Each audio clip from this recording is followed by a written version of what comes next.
viral sejak Lesti mengalami kekerasan dalam rumah tangga. Ternyata ada suami KDRT. Tadi kata Abel KDRT apa?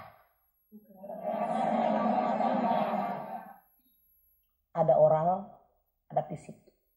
Yang namanya oral suami ngomong. Di antara omongan tadi ada yang melukai, menyakiti perasaan istri. Itu KDRT oral. KDRT fisik. Aku dukung Lesti sama laki-laki yang tidak main tangan. Dah. Kalau ternyata pada akhirnya bisa dia nggak main tangan, ya alhamdulillah. Gitu. Tapi ya 10 kali loh dalam setahun loh. 10 kali dalam setahun. Kok nyorek? Selingkuh nih, aduh.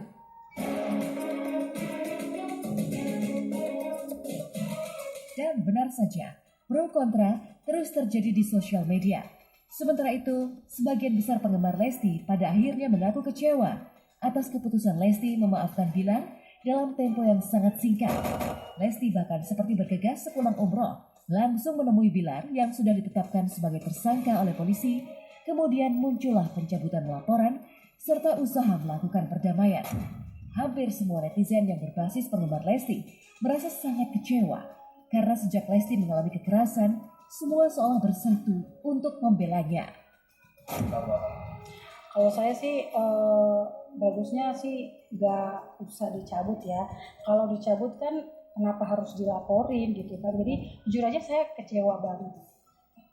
Seharusnya kalau misalnya kayak gitu kenapa harus dicabut? Kan lebih bagus memang itu udah jadi seperti itu ya.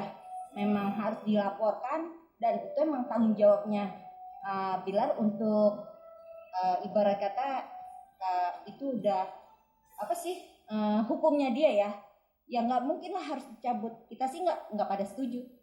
Mereka memang mau pisah ya. Kalau saya sih prinsip saya sih kalau saya sebagai Lesti mendingan pisah gitu kan. Takutnya si Bilar ulangi lagi gitu. Betul bener. Kesal banget dan geram banget gitu. Kenapa sih harus ada beritanya dicabutkan laporannya? Itu saya kesel banget dengernya gitu. Kenapa harus dicabut? Udah lanjut aja, biarin dia mendapatkan hukumannya gitu loh. Memang udah sepantasnya kan. Kalau orang sudah KDRT, ya itu memang udah sepantasnya dia mendapatkan hukuman karena itu udah gerah banget tuh. Saya geram banget sama Lesti, benar kan?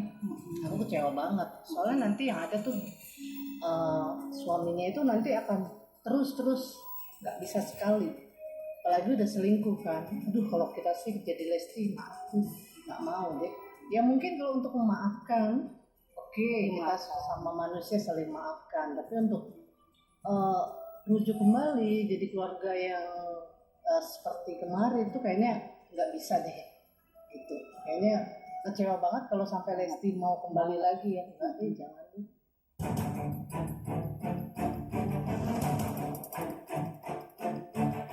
Kekerasan dalam rumah tangga memang menjadi isu yang selalu menarik perhatian, apalagi yang menimpa selebriti sehingga sorot kamera tertuju kepadanya.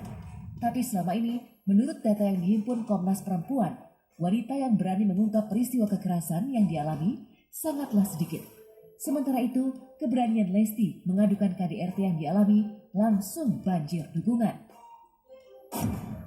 KDRT itu sebenarnya fenomena gunung es. Data yang ada pada Komnas Perempuan itu data yang diadukan. Artinya masih banyak lagi yang belum diadukan. Dalam hal ini memang kita perlu apresiasi bahwa Lesti mengadukan kasusnya kepada kepolisian. Dalam hal ini kita perlu apresiasi keberanian perempuan yang menjadi korban KDRT untuk melaporkan. Karena faktanya di Amerika Serikat sendiri penelitian 2020 menunjukkan bahkan 70% perempuan atau korban KDRT di sana tidak berani melaporkan. Enggak, Bunda juga udah unfollow, udah nggak simpati lagi. Jadi udah balik lagi aja ke Lesti Lovers. Kan dari dulu emang Lesti Lovers. Gitu. Dari awal saya itu sangat mendukung LK banget ya. Saya pikir semua masyarakat Indonesia itu mendukung RK banget atas laporan KDRT ya.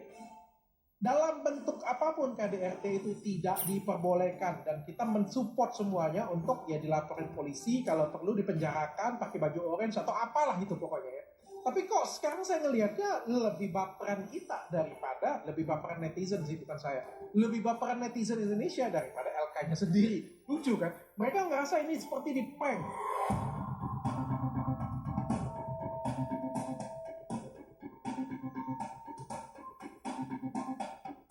Dugaan kekerasan dalam rumah tangga yang menimpa Lesti sesungguhnya sangat serius. Pasalnya, Lesti juga sempat dilarikan ke rumah sakit setelah mengalami kekerasan. Tapi memang tidak banyak wanita yang memiliki keberanian mengadu ke pihak yang berwajib. Andai Lesti tak segera melaporkan perbuatan suaminya ke polisi, barangkali ada akibat yang jauh lebih perih. Dan berdasarkan data Komnas Perempuan, sejumlah kasus KDRT tidak hanya menimpa secara fisik, tapi sekaligus psikologis. Selain itu, yang sejatinya memprihatinkan, KDRT lebih banyak mengalami repetisi, berulang, dan terus diulang. Lalu benarkah, walaupun sudah mencabut laporan, namun kepolisian masih bisa melanjutkan penyidikannya? Kasus di kalangan artis ini khusus dari Lesti bukan kekerasan berlapis, ya nggak kekerasan fisik, tapi juga ada bentuk ancaman kata-kata kasar. Kalau dari pantauan Komnas Perempuan itu pasal yang dikenakan adalah pasal 44 ayat Undang-Undang Kekerasan Rumah Tangga.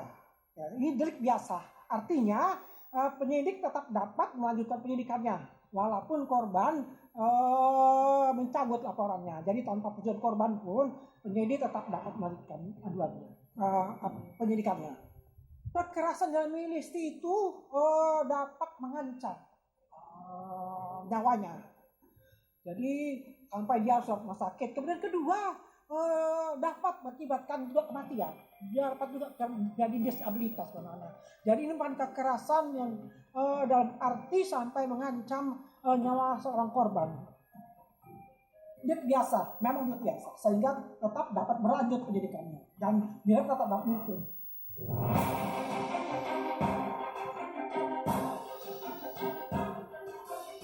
Sama seperti yang dicemaskan Komnas Perempuan, kasus KDRT juga mengundang banyak peneliti untuk mengurai sebab dan akibatnya. Keberanian Lesti melaporkan suaminya ke polisi untuk kemudian mencabutnya kembali adalah contoh paling menarik dari misteri kekerasan dalam rumah tangga. Sepengetahuan saya tidak ada satupun pernyataan yang mengatakan bahwa yang bersangkutan akan dinyatakan sebagai duta. Yang terjadi adalah sebuah akun media sosial yang kemudian mengambil kesimpulan yang sama sekali tidak berdasar bahwa Lesti akan dijadikan duta. Menjadikan seseorang duta itu tidak mungkin dilakukan oleh individu, tapi biasanya dilakukan oleh institusi. Dan sampai hari ini belum ada satupun institusi yang menyatakan hal tersebut. Tapi sekali lagi apa yang dilakukan Lesti penting untuk menjadi momentum bagi semua orang untuk belajar dari kasus tersebut, sekaligus meyakinkan para korban-korban lain di sana untuk berani memohon pertolongan. Aku tahu banget sebagai seorang istri, Lesti pasti tersakiti, Lesti pasti merasa terzalimin gitu ya. Tapi di sisi lain ada seorang bayi yang masih membutuhkan perhatian kedua orang tuanya gitu kan. Jadi buat aku mungkin semoga ini jawaban Lesti setelah minta petunjuk sama Allah setelah umrah ya. Ini jawaban dari Allah untuk Lesti gitu ya. Dan saya hanya bisa membantu doa. Semoga rumah tangga mereka ke depannya bisa menjadi lebih baik. Ya pasti Lesti akan ada trauma. Ya menurut aku Lesti butuh pendampingan juga sih karena pasti akan trauma. Pasti. Sebenarnya greget, cuma maksud aku seperti yang aku bilang tadi, Lesti kan punya pemikiran bahwa ya udah berumah tangga, ada anak bayi yang membutuhkan perhatian bapaknya, ini keputusan yang sulit gitu loh. Cuma menurut aku ya memang rumah tangga perlu dipertahankan gitu ya, walaupun ya memang saya tidak setuju dengan KDRT. Lesti udah heboh ngebelain KDRT, terus pelakunya kena sanksi, malah ujungnya cabut laporan polisi. Mau ditaruh di mana itu mukanya? Lesti Kejora mencabut laporannya terhadap Rizky Bilar, masih serasa mimpi. Bangun tidur masih bener apa enggak ya? Karena netizen se-Indonesia merasa di-prank. Apalagi polisinya nih, ya. Enggak seenak kudelmu itu mencabut laporan ya. Ada prosedurnya meskipun ini delik aduan, karena Rizky Bilar sudah ditahan selama 20 hari. Tentu ada syarat ya untuk Rizky Bilar bisa bebas meskipun sudah ada pencabutan laporan dari Lesti Kejora. Itu kan hak setiap orang masing-masing ya. Jadi kalau ditanya seperti itu, saya mau lebih biasa aja. Yang penting, insya Allah ini menjadi pelajaran untuk suami saya. Mudah-mudahan keluarga bisa dijadikan pelajaran supaya hal seperti ini tidak terjadi lagi. Kedepannya bisa lebih baik lagi.